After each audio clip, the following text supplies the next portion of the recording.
সাকিব এই জিনিসটা হাইড করে খেলছে, আমি আপনাকে গ্যারান্টি দিয়ে বলতে পারি। অনেক দিন থেকেই সাকিব আল হাসান আমার মনে হয় ক্রিকেটের চেয়ে অনেক বেশি তার বিজনেসের দিকে মনোযোগ বেশি। সাকিব আল হাসানকে একদম স্বেচ্ছায় অবসরে যাওয়ার জন্য অনুরোধ করছি।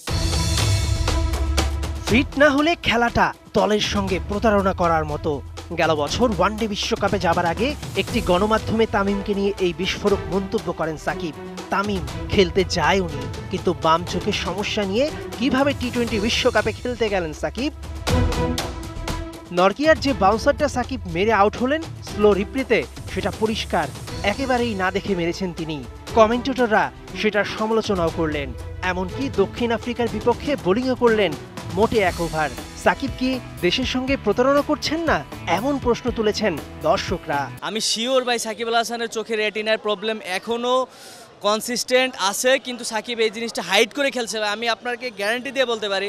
না হয় সাকিব আজকে স্লোয়ার যে বলটা, এই বলটাতে সে যেভাবে হুক খেলতে গেছে, এটা আসলে ওর মতো একটা লেজেন্ডারি প্লেয়ারের কাছে এটা আসলে আমরা আশা করি। অনেক দিন থেকেই সাকিব আল হাসান আমার মনে হয় ক্রিকেটের চেয়ে অনেক বেশি তার বিজনেসের দিকে মনোযোগ বেশি, যে কারণে তার কাছ থেকে একজন world class top class allrounder, ওনার কাছ থেকে এরকম দায়িত্বহীন আমরা আশা করি না। সাকিব আল হাসানকে একদম স্বেচ্ছায় অবসরে যাওয়ার জন্য অনুরোধ করছি, বাংলাদেশ টিমকে শক্তিশালী করার জন্য এবং দুজনকে ভালোভাবে দেশটাকে রিপ্রেজেন্ট করার জন্য নতুনদের সুযোগ করে দেওয়ার জন্য। তানজিদ তামিমের খোঁচা, নাজমুল শান্তের বাউন্সারের দুর্বলতা, পক্ষপাতমূলক আম্পায়ারিং, রিয়াদের 6-এর মতো তালুবন্দী হয়েছে ম্যাচটা।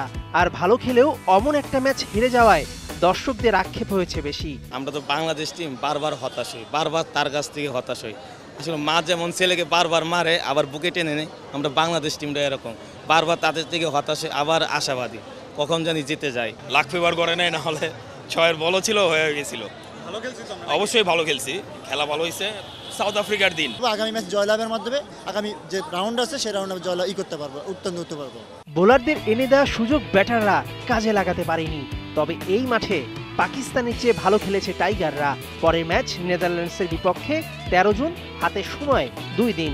নিশ্চয়ই জয় ফিরে সুপার 8 নিশ্চিত করে আক্ষেপ কমাবে কোটি টাইগার ভক্তের। মেহেদী নাইম, 71।